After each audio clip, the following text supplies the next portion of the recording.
থেকে, আমার দল বাংলাদেশ জাতীয়তাবাদী দলের পক্ষ থেকে যে ধরনের অপকর্ম আওয়ামী লীগ গত 16 বছর করেছে, সেই ধরনের অপকর্ম বিএনপি পরিবারের কাউকে করতে দেওয়া হবে না।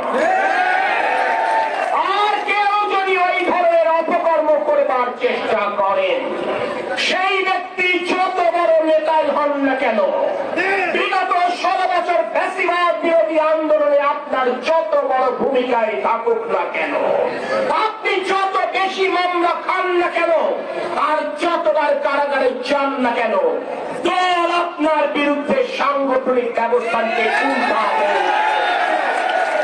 কারণ ব্যক্তির চাইতে দল বড়, দলের চাইতে দেশ বড়, এই মূল মন্ত্রে বিশ্বাস করে বিএনপি। আজ আপনি আমাদের আপনজন ছিলেন ফ্যাসিবাদ বিরোধী আন্দোলনে, কিন্তু আজ আপনি জনগণের প্রতিপক্ষ যখন হয়ে যাবেন, তখন আপনার জায়গা বিএনপিতে হবে না, এটি আপনি নিশ্চিত।